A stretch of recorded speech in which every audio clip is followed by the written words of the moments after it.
नमस्कार, Asian public TV में आपका स्वागत है।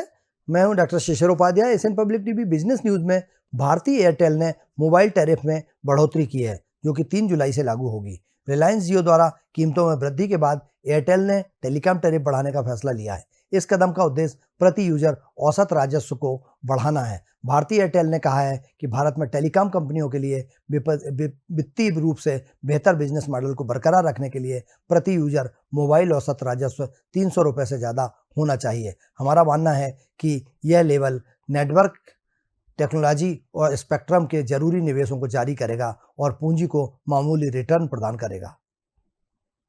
फाइनेंशियल एक्शन टास्क फोर्स, जो एक वैश्विक एंटी मनी लॉन्ड्रिंग वॉचडॉग है, ने भारत की धन शोधन रोधी और आतंकवाद के वित्त पोषण से निपटने की व्यवस्था पर आधारित पारंपरिक मूल्यांकन रिपोर्ट को स्वीकार कर लिया है। वैश्विक निकाय ने सिंगापुर में अपनी पूर्ण बैठक के बाद अपने संक्षिप्त बयान में कहा कि इन दोनों क्षेत्रों में भारत की कानूनी व्यवस्था अच्छे परिणाम प्राप्त कर रही है।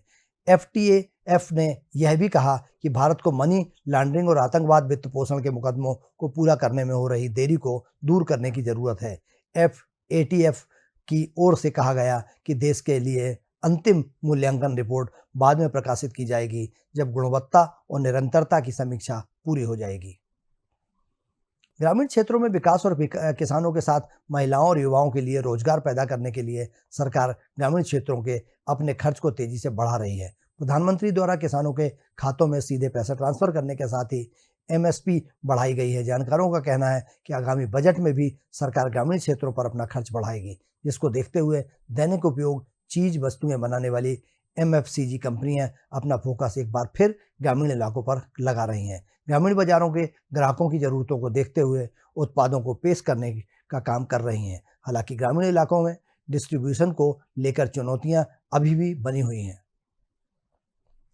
दिग्गज इन्वेस्टिंग प्लेटफॉर्म पर एक इन्वेस्टर ने धोखाधड़ी का बड़ा आरोप लगाया है।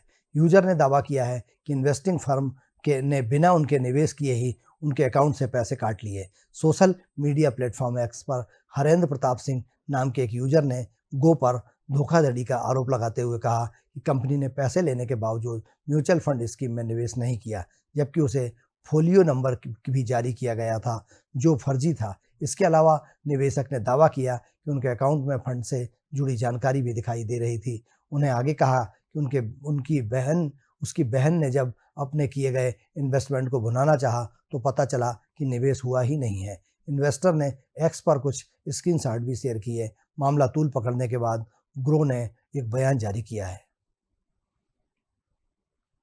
महाराष्ट्र के उप मुख्यमंत्री अजीत पवार ने 2024-25 के राजस्व बजट में 21 से 60 वर्ष की आयु की पात्र महिलाओं को 1,500 रुपये मासिक भत्ते की वित्तीय सहायता योजना की घोषणा की है।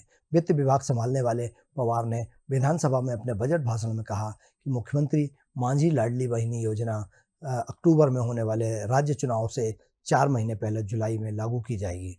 उन्होंने कहा कि योजना में 46,000 करोड़ रुपए का वार्षिक बजटीय आवंटन किया जाएगा। एक अन्य कल्याणकारी योजना की घोषणा करते हुए वित्त मंत्री ने कहा कि 5 लोगों के एक पात्र परिवार को मुख्यमंत्री अन्नपूर्णा योजना के तहत हर साल 3 रसोई गैस सिलेंडर मुफ्त दिए जाएंगे।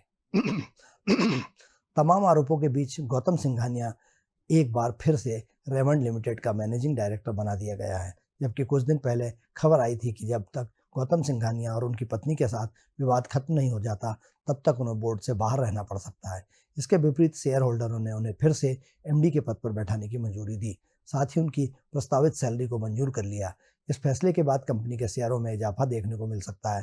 टेक्सटाइल मैन्युफैक्चरिंग रेमंड लिमिटेड के शेयर होल्डरों में गौतम हरि सिंघानिया को 1 जुलाई 2024 से 5 साल के लिए मैनेजिंग डायरेक्टर के रूप में नियुक्त करने और प्रस्तावित पारिश्रमिक को मंजूरी दी गई थी। रिलायंस इंडस्ट्री के शेयर होल्डरों के लिए अच्छी खबर है। दरअसल कंपनी का मार्केट कैप 21 लाख करोड़ रुपए से आंकड़े को पार कर गया है। इस मुकाम को हासिल करने वाली रिलायंस इंडस्ट्री पहली भारतीय कंपनी है। रिलायंस इंडस्ट्री के शेयर में बढ़त है। सुबह BSI पर शेयर लाल निशान से 30,060 रुपये खुला, फिर इसके बाद बंद भाव में 2% तक की तेजी आई और 3,129 रुपये की हाई पर पहुंच गया। यह शेयर का 52 वीक का नया हाई लेवल भी है। पिछले एक साल से शेयर की कीमत 30% मजबूत हुई है। एक दिन पहले रिलायंस जियो ने मोबाइल टैरिफ की कीमतें बढ़ाने का ऐलान किया था। नए प्लान्स 3 जुलाई से लागू होंगे। सेबी ने फाइनेंशियल इन्फ्लुएंसर को लेकर नियम तय कर दिए हैं। अब गैर पंजीकृत फाइनेंशियल इन्फ्लुएंसर शेयर पर म्यूचुअल फंड के निवेश के लिए सलाह नहीं दे पाएंगे। निवेशक शिक्षा में इन प्रतिबंधों को छूट दी जाएगी। इन फाइनेंशियल इन्फ्लुएंसर को सेबी के पास पंजीकरण करना होगा, साथ ही तय नियमों का पालन भी करना होगा। भारतीय प्रतिभूति एवं विनिमय बोर्ड की प्रमुख माधवी पुरी बुच ने बोर्ड की बैठक के बाद बताया कि म्यूचुअल फंड और शेयर ब्रोकरों के साथ साझेदारी पर भी प्रतिबंध लगा दिया गया है। विनियमित संस्थाएं सुनिश्चित करने के लिए जिम्मेदार होंगी कि जिन व्यक्तियों के साथ ये संबंध है वह बाजार नियामक के तय नियमों का पालन करते हुए सुनिश्चित रिटर्न के वादों को से बचना भी शामिल है। हफ्ते के आखिरी कारोबारी दिन घरेलू शेयर बाजार में मजबूत शुरुआत हुई। इस दौरान सेंसेक्स और निफ्टी मजबूती के साथ नए शिखर पर पहुंच गए। शुरुआती कारोबार में सेंसेक्स 265.46 अंकों की मजबूती के साथ नए शिखर पर पहुंच गया है। दूसरी ओर निफ्टी भी कई अंक मजबूत होकर बहुत आगे पहुंच गया है। इस दौरान रिलायंस और भारतीय एयरटेल के शेयरों में 2% की बढ़ोतरी दर्ज की गई है।